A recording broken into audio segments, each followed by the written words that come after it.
Vous n'êtes sûrement pas passé à côté d'une des plus grosses nouveautés dans le domaine du graphisme de ces dernières semaines, à savoir l'intégration d'Adobe Firefly dans Photoshop. Firefly, c'est le fameux outil d'IA générative d'images conçu par la firme. Encore seulement réservé aux versions bêta, il devrait être prochainement implanté dans les versions classiques de Photoshop. Alors, comment est-ce que ça fonctionne au juste ? Si vous avez pris l'habitude d'utiliser ChatGPT ou Midjourney, vous ne devriez pas être dépaysé, puisque le système de requête appelé Prompt est identique. Firefly convertit vos requêtes textuelles en images, puis vous pouvez choisir parmi 3 propositions d'images générées si celle par défaut ne vous convient pas. Avec ces nouvelles fonctionnalités, que peut-on attendre d'un tel outil finalement ? Quelles en sont ses possibilités ? Quelles en sont ses contraintes ? Et quel usage peut-on en faire au quotidien dans notre travail de graphiste ? C'est ce que j'ai décidé de découvrir aujourd'hui en réalisant un photomontage à partir d'une photo réelle pour la transformer en monde post-apocalyptique.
Finalement, que penser de cette nouvelle fonctionnalité? Cela va nul doute révolutionner en profondeur le monde de la photographie, du montage photo et de la création graphique en général. Moi je le vois comme un petit assistant personnel à qui je pourrais poser toutes mes questions et à qui je pourrais parler librement. Sur Google, vous avez les requêtes où ça fonctionne plutôt par mots-clés, alors que sur les modèles d'intelligence artificielle, vous pouvez vraiment leur parler comme une personne humaine, et plus vous donnerez de détails, plus il sera précis dans les réponses. Donc il ne faut vraiment pas hésiter à utiliser des phrases entières pour vous faire comprendre.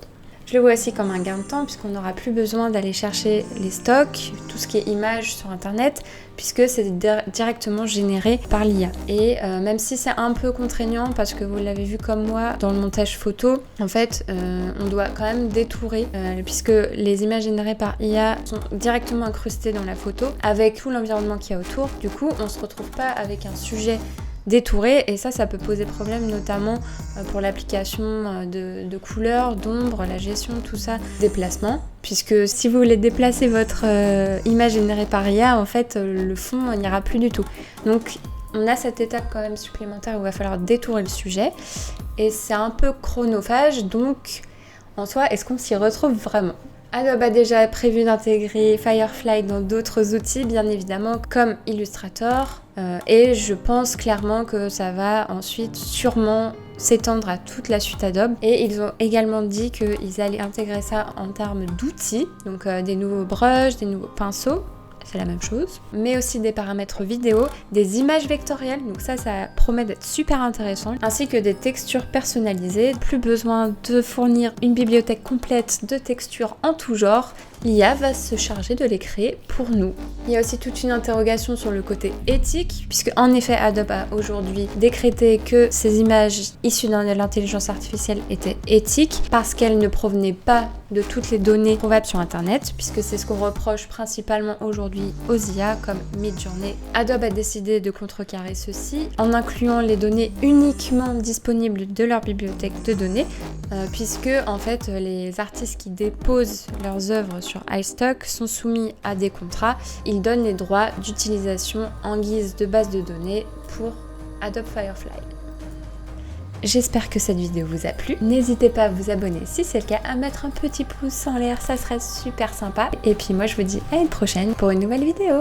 Bye bye!